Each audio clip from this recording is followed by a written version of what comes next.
Présidente, professeure Doula Hassan, honorable assistance, j'aurai le plaisir de vous présenter, comme on me l'a demandé, en fait, c'est une petite présentation qui va résumer un peu la stratégie nationale intégrée de lutte contre le VIH, les hépatites et les hépatites virales. Très bien.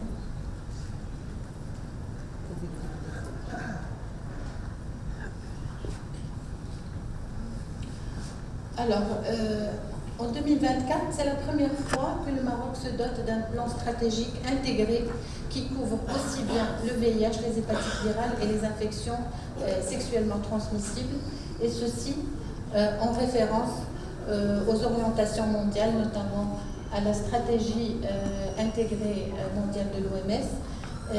Mais ce plan stratégique national s'intègre également dans les cibles des objectifs de développement durable par rapport à la santé, dans la stratégie mondiale de l'ONU-SIDA pour l'élimination de l'épidémie du VIH.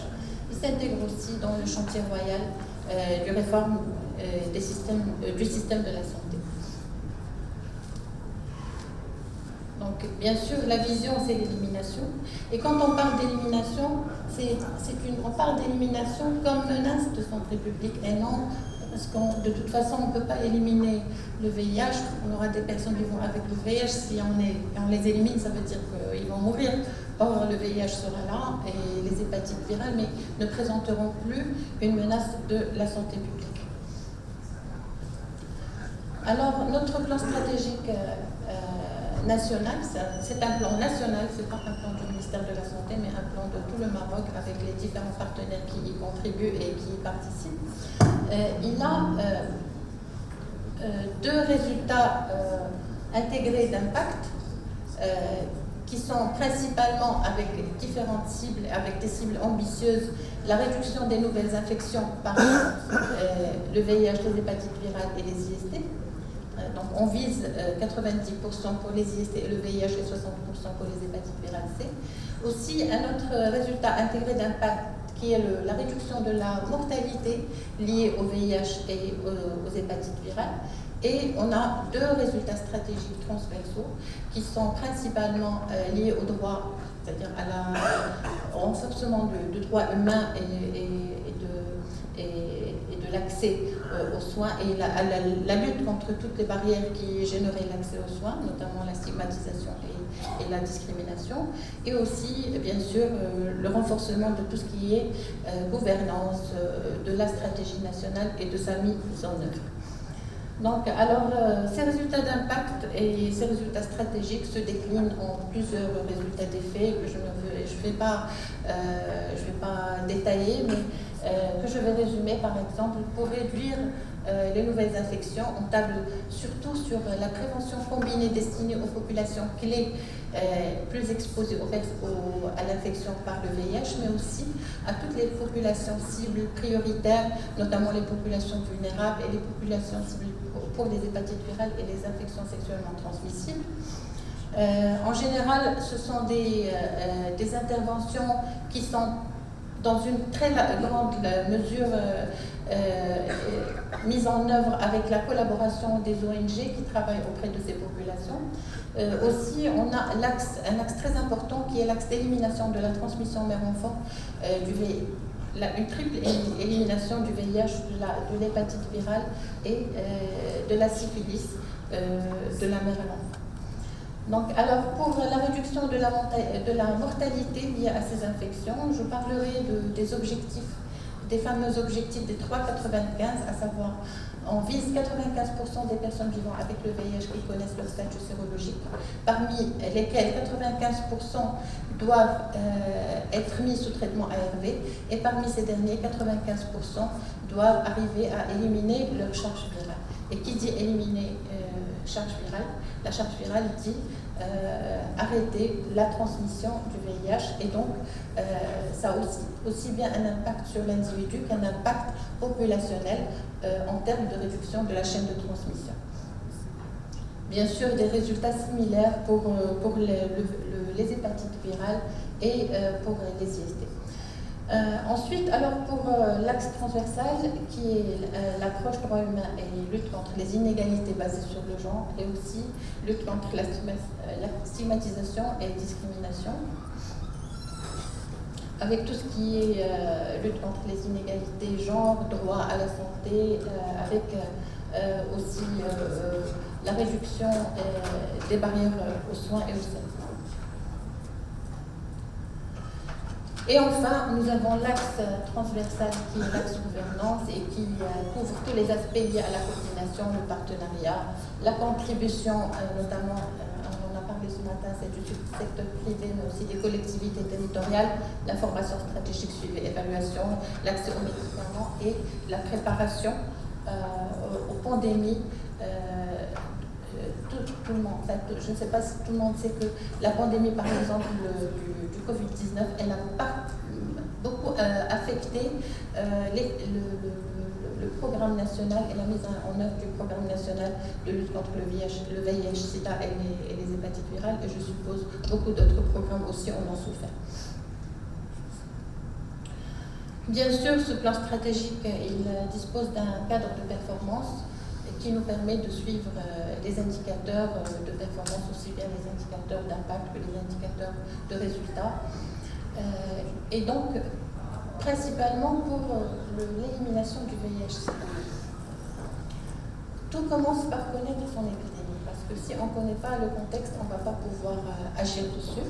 Et donc, on commence par essayer d'avoir des estimations aussi proches que possible de la réalité, qui sont des estimations des populations vivant avec le VIH au Maroc. Les dernières estimations nous disent qu'on aurait environ 23 000 personnes vivant avec le VIH, avec moins de 1 000 enfants, un peu moins de 1 000 nouvelles infections par année, et une prévalence estimée à 0,08%, ce qui fait une prévalence, c'est-à-dire faible dans la population générale. Cependant, nous avons d'autres populations, les populations clés chez qui ces prévalences sont beaucoup plus élevées, et on le verra. L'incidence, elle est estimée à 0,03 pour 1000 habitants. Alors, on estime aussi que les femmes enceintes, j'avais parlé tout à l'heure de l'élimination de transmission vers enfants, que chaque année, on aura environ 400 femmes enceintes vivant avec le VIH qu'on aura à identifier d'abord, à diagnostiquer, à dépister pour instaurer le programme de prévention de la transmission. Alors, comme j'ai dit, la prévalence elle est faible chez la population générale, mais il y a les populations clés qui sont les professionnels du sexe, les hommes qui ont des rapports sexuels avec les hommes, et les personnes qui s'injectent les drogues, et aussi leurs partenaires sexuels, c'est-à-dire le réseau de ces populations, qui sont en lien avec 67% des nouvelles infections par le VIH. Donc, ce qui en fait une population cible prioritaire, si on considère la loi de Pareto 2080, c'est-à-dire qu'on doit concentrer nos efforts chez ces populations pour avoir le maximum de résultats des interventions concernant le VIH. Cependant, il reste, c'est-à-dire la population générale est à faible risque, il y a, on y voit 25% des nouvelles infections. Ce qui rend le travail encore plus difficile parce que c'est une large population. On n'arrive pas à identifier les personnes qui pourraient être affectées et donc tous les programmes vont être très coûteux dans une large population où on n'arrive pas à identifier les personnes affectées. Donc comme j'ai dit, ces populations clés ont des prévalences plus élevées, notamment par exemple les professionnels du sexe qui ont une prévalence moyenne de 2,3%. Les hommes qui ont des rapports sexuels avec les hommes, ils ont une prévalence actuellement autour de 4,5% selon la nouvelle étude de 2023, elle n'est pas sur la diapo. Les personnes qui s'injectent les drogues, ils ont une prévalence qui varie entre 1 jusqu'à 12%, avec une prévalence moyenne de 5%. Heureusement qu'on a une petite population des personnes qui s'injectent de drogue, elle n'est pas énorme. C'est autour d'environ 1500-1700 personnes qui s'injectent les drogues. Donc, et on a aussi les migrants qui ont des prévalences beaucoup plus élevées que la population marocaine. marocaine, donc c'est une prévalence moyenne de 4,6%, avec des différences selon là où on teste. Et je précise que ce sont des résultats d'études biocomportementales, donc ce ne sont pas des résultats programmatiques, mais des résultats d'études bien codifiées et donc qu'on pourrait retenir. Alors là, en analysant les cas que nous avons dans notre système de prise en charge, on peut ressortir les principales caractéristiques sociales, en fait, la socio-démographique. Donc, et là, on voit que le VIH-Sida, il concerne surtout la population jeune, entre 25 et 49 ans. Nous commençons à avoir un petit pic vers les âges plus de 50 ans parce que nous avons des populations vivant avec le VIH qui sont là depuis longtemps et qui commencent à vieillir. Et d'ailleurs, c'est un volet auquel on doit commencer à s'intéresser parce que nous aurons des personnes, c'est-à-dire on doit s'intéresser au volet gériatrie et VIH. Nous avons aussi plus des trois quarts des populations vivant avec le VIH qui proviennent de 4 régions du Maroc, qui sont Casablanca-Stade, Marrakech-Esfi et Souss-Massa et Rabat-Salé. Donc, je ne sais pas si on peut parler de dynamique focale. Toujours est-il qu'on a ces régions-là qui concentrent la majorité des populations. Et on a aussi le fait que le VIH au Maroc, il est plus urbain que rural.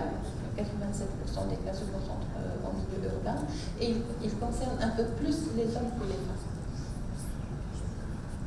Alors, les actions, là, les réalisations s'intègrent dans les résultats stratégiques, les résultats d'effet de la stratégie que j'ai présentée tout à l'heure. Il y a la couverture par les interventions de prévention en collaboration avec les ONG, avec des couvertures de ces populations qui varient entre 67% par exemple pour les professionnels du sexe, 86% pour les personnes qui s'injectent des drogues et 80% pour les migrants.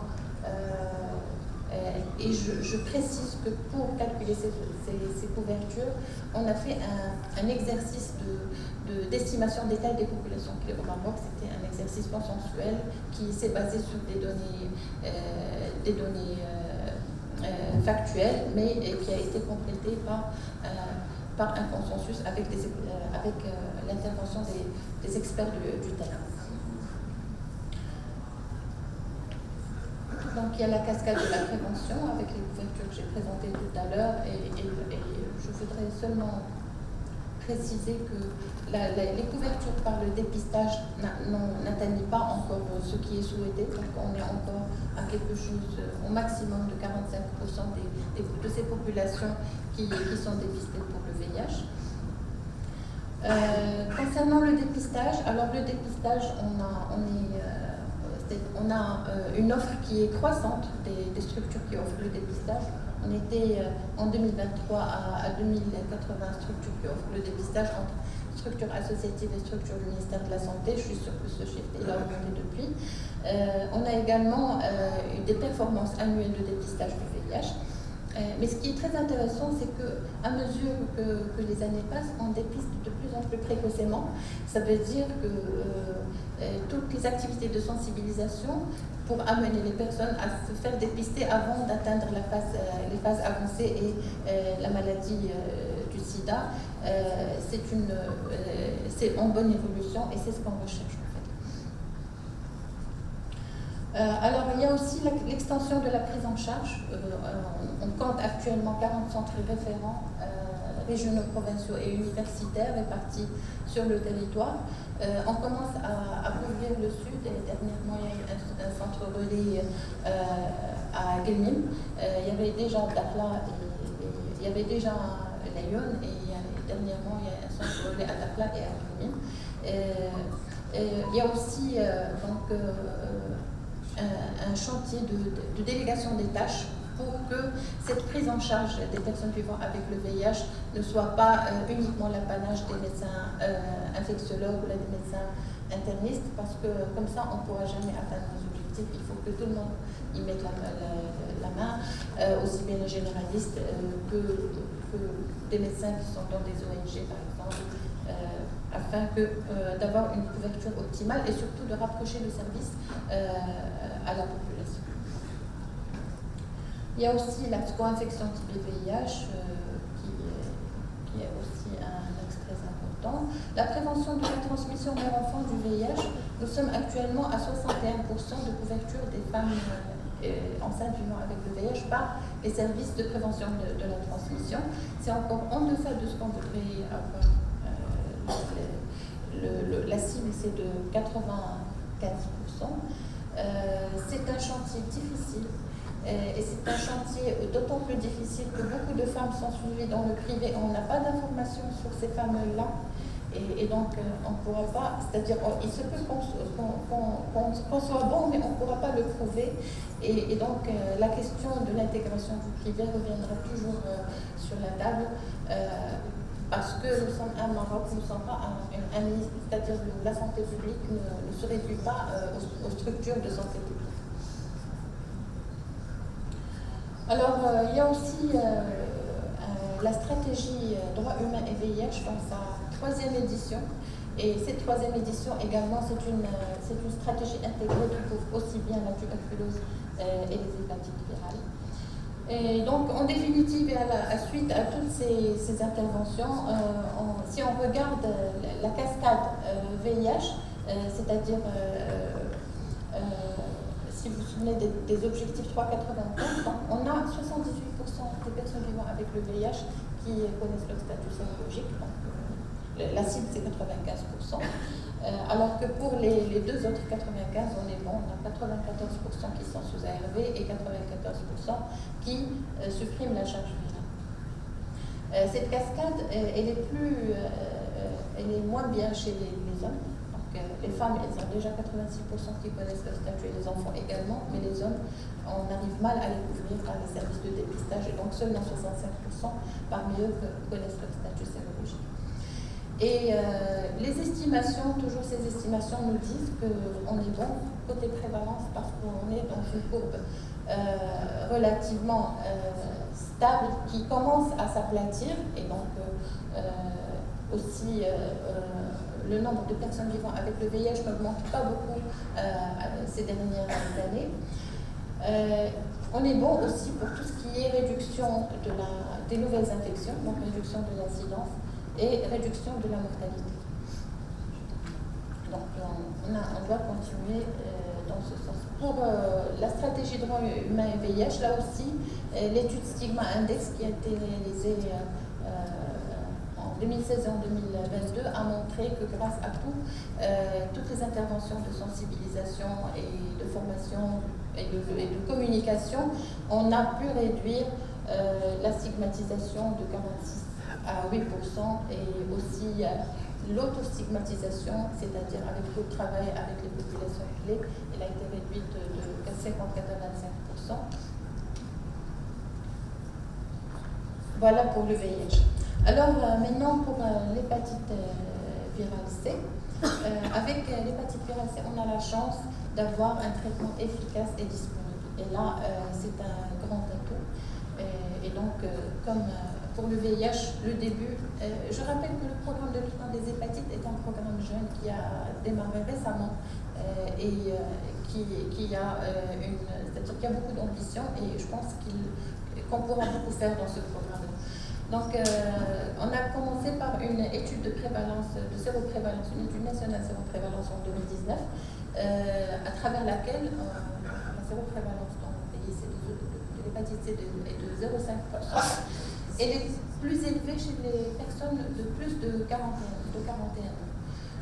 Sinon, par ailleurs, il n'y a pas beaucoup de différences, peut-être quelques différences, mais qui ne se sont pas maintenues dans le temps, on va le voir. Les populations les plus affectées, et on pourrait s'y attendre, ce sont les personnes qui s'injectent les drogues et les hémodialysés, avec des prévalences qui peuvent atteindre jusqu'à 76-79%. Ensuite, nous avons les personnes vivant avec le VIH avec des prévalences de 5 à 20%. Contrairement à ce qu'on pourrait s'y attendre, les barbiers, ils ont une prévalence entre 1 et 5%. Les prévalences restent entre 0,5 et 3% dans les autres types de populations.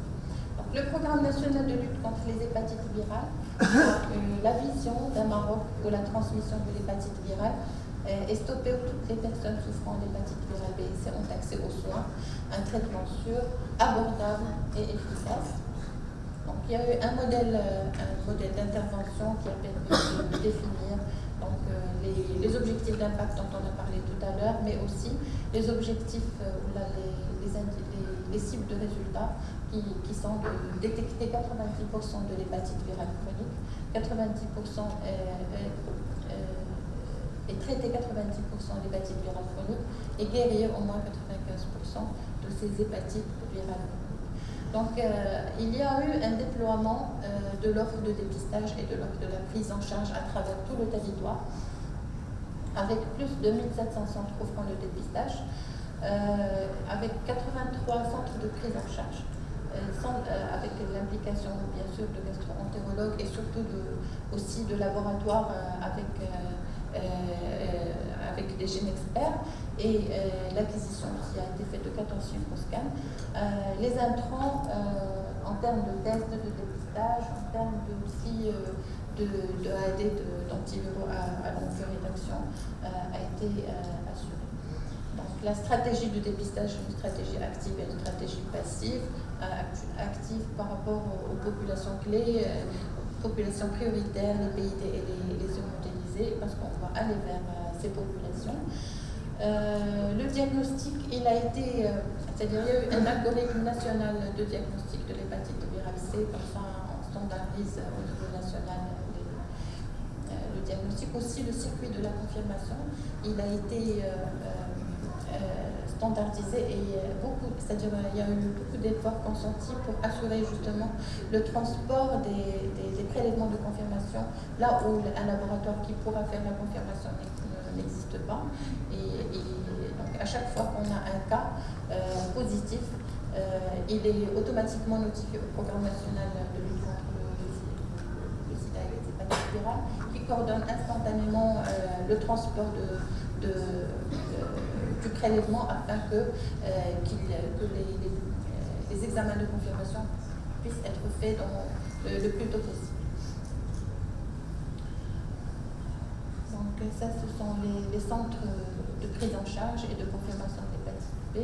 Le bilan pré-thérapeutique aussi, il a été structuré et standardisé avec une circulaire ministérielle, avec aussi bien le bilan pré-thérapeutique que le bilan de suivi. La filière de soins aussi, elle a été codifiée afin de standardiser les démarches, c'est-à-dire selon le stade de la maladie où est-ce qu'on va adresser les personnes vivant avec le VIH, et aussi l'organisation d'un système national de suivi et évaluation avec une digitalisation de la notification de l'hépatite virale. C'est-à-dire dès que le professionnel de santé il a son cas, il le notifie sur la plateforme et on a automatiquement au niveau central, on a l'information en temps réel du cas qui est là, et donc ça facilite énormément la coordination et l'efficacité de l'intervention. Il y a eu un plan de communication aussi, parce que ça a été fait très vite avec différents canaux et différents messages de communication. Il y a eu aussi des vidéos pédagogiques sur comment faire le test rapide, sur comment prendre en charge, etc., afin que le programme puisse se déployer rapidement. Bien sûr, il y a un partenariat avec les directions régionales de santé, avec les organisations non gouvernementales, avec aussi l'administration pénitentiaire qui collabore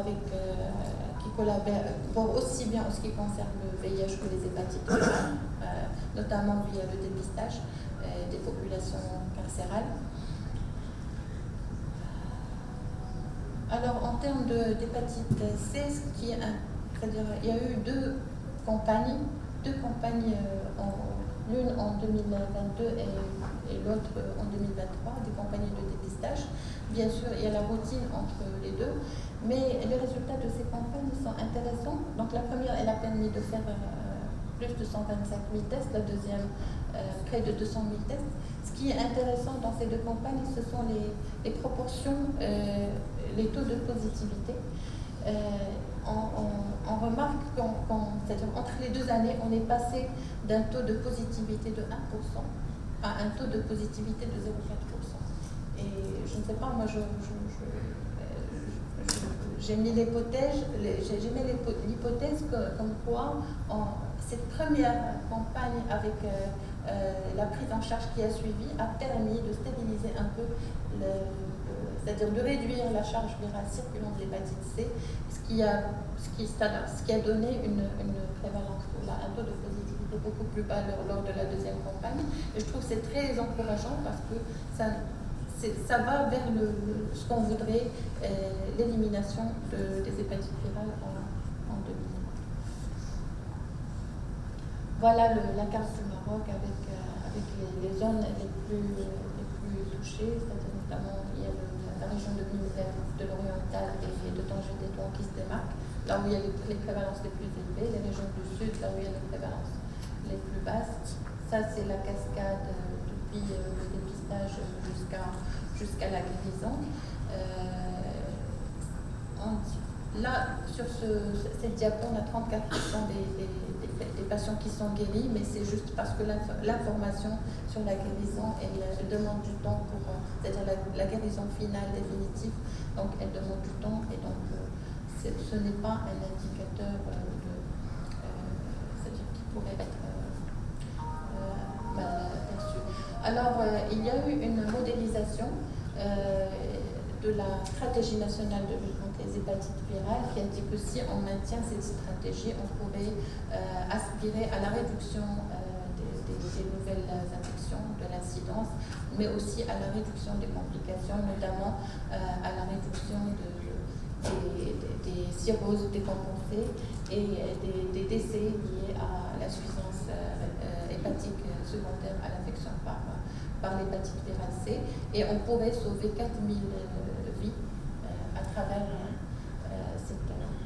cette stratégie. Donc il y a eu aussi une modélisation économique qui dirait qu'il y aurait un bon retour sur l'investissement si on déploie ces stratégies, bien que ces stratégies vont coûter énormément d'argent, entre 2,5 à 2,4 milliards, mais c'est-à-dire si on fait en sorte de baisser les prix des réactifs et des AAD, ça pourrait vraiment jouer un rôle pour le déploiement de la stratégie et pour arriver à des couvertures plus élevées. Alors, les perspectives, je n'ai pas été exhaustive, mais donc on voudrait implanter la prévention basée sur les réseaux sociaux par rapport au VIH notamment, parce que les approches de prévention qui sont jusque-là, ils ont atteint leur saturation. Donc on n'arrive pas à couvrir d'autres groupes de nouvelles populations, on a très peu de nouvelles populations. Donc il y a des approches innovantes qui sont recommandées sur le plan international et par l'OMS. On voudrait aussi mettre en place une stratégie de communication pour créer la demande de dépistage pour combler ce gap qui nous sépare des 95% qui connaissent leur statut sérologique et qui consultent et qui requièrent au dépistage. Le problème avec le dépistage, surtout, c'est que les populations sont en bonne santé, les personnes qui vont accourir. Il va falloir les trouver là où c'est-à-dire là où on n'est pas là dans les structures de santé, il va falloir les trouver ailleurs. Donc généraliser et diversifier l'offre de dépistage, notamment avec les approches innovantes, l'autotest, le dépistage communautaire, étendre l'offre et la décentralisation de la prise en charge du VIH et des hépatites virales, implanter l'approche indétectable et intransmissible et renforcer le partenariat, impliquer le secteur privé, les collectivités territoriales, renforcer la lutte contre la stigmatisation population et renforcer la gouvernance de la riposte nationale. Et on voudrait, Inch'Allah, être comme l'Égypte, avoir notre certification de l'élimination de l'hépatite virale et aussi, pourquoi pas, l'élimination de la transmission vers l'enfant du VIH. Et je vous remercie.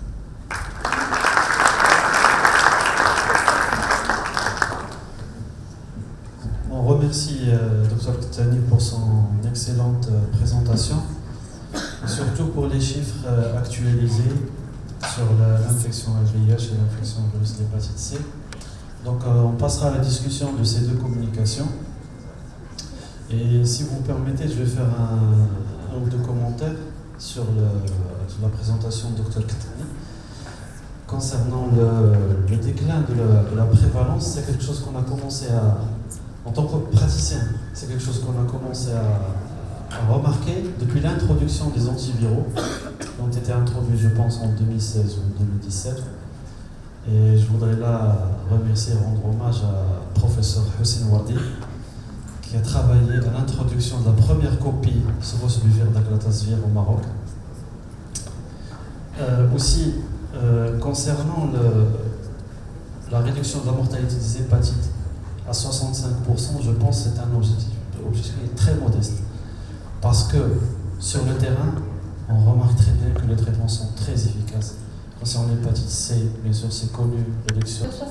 La réduction de la mortalité de 65%, on ne parle pas de la mortalité intra-hospitalière, mais on parle de la mortalité de manière globale, sachant que beaucoup de cas d'hépatite virale ne sont pas diagnostiqués et ils ne sont diagnostiqués que quand ils ont atteint, c'est-à-dire qu'ils sont arrivés à des stades de complications, de cirrhose hépatique ou d'insuffisance hépatique ou de carcinome hépatocellulaire. Donc, si on dépiste, si on détecte, alors on va prendre en charge et on n'aura pas une mortalité très élevée. Et vous êtes mieux placé que moi pour connaître la mortalité intra-hospitalière.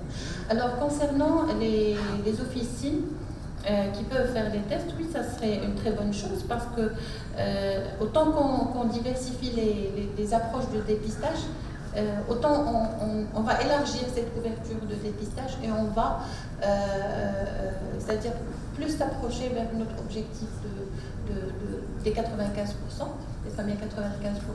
Alors, pour les modalités, il va falloir se mettre à table et en discuter et voir comment on peut faire pour coordonner les références. C'est-à-dire, peut-être on doit se mettre à table avec les syndicats des pharmaciens ou bien discuter pour avoir une démarche, une façon de faire pour se faire. C'est-à-dire ou bien au moins une information mutuelle sur ce qu'ils font, ce qu'ils peuvent faire et sur, par exemple, les structures de prise en charge. Ils doivent être informés sur les structures de prise en charge qui sont dans leur porto afin qu'ils puissent prendre contact avec les médecins référents et référents.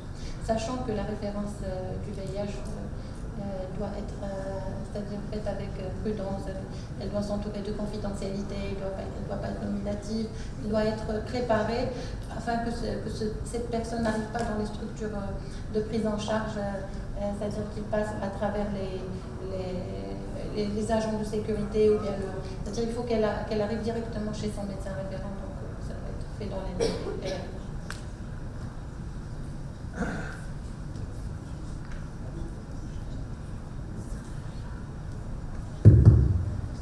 Merci, Dr Amina Kettani. Merci à Dr Jalal Mardi pour leur présentation. Ma question pour Dr Amina Kettani par rapport à l'infection VIH, précisément concernant le dépistage sérologique de l'infection VIH chez la femme enceinte. Ça nous arrive, probablement mes collègues infectiologues partagent la vie avec moi, de se retrouver devant un nourrisson, un nouveau-né, un nourrisson, chez qui on constate l'infection VIH. Et ce n'est qu'à posteriori qu'on confirme le diagnostic chez les parents. On comprend l'hépatite B, c'est obligatoire de dépister toute femme enceinte vis-à-vis de l'hépatite B, mais pourquoi pas pour le VIH? Est-ce qu'il y a un projet de loi dans ce sens? C'est pas pour le bilan prénuptial, au moins avant l'accouchement. On sait bien que si on découvre une infection VIH chez une femme enceinte et on la met sous un traitement antirétroviral, le risque de transmission peut baisser de 30% à moins de 1%. Et on a des femmes enceintes, VIH positives, les gens ont accompli la grossesse, on a eu des volets indemnes. Voilà ma question. Merci beaucoup pour cette question. Effectivement, j'ai parlé mais brièvement de l'élimination de transmission mère-enfant. Je ne me suis pas étendue, mais toujours est-il que le Maroc s'est doté d'une feuille de route pour l'élimination de transmission du VIH de la mère à l'enfant. On tend vers la certification de cette élimination avec, c'est-à-dire comme prérogative, c'est-à-dire on doit, pour y arriver, on doit atteindre un certain nombre d'indicateurs de l'OMS qui sont il y a des indicateurs d'impact et des indicateurs de couverture. Pour les indicateurs d'impact, on doit d'abord avoir 95% des femmes qui accèdent à la CPN, à la consultation prénatale. Ensuite, 95% des femmes qui accèdent à la CPN, elles doivent bénéficier d'un test VIH. Et ensuite, 90% de ces femmes-là doivent être mises sous ARB pour prévenir la transmission mère-enfant. Alors, par rapport au ministère de la Santé, c'est-à-dire pour les professionnels du ministère de la Santé, on fait de la sensibilisation, on fait de la...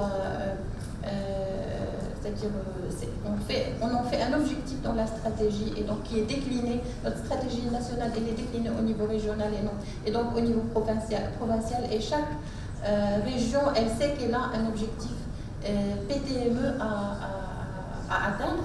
Le problème, c'est la couverture.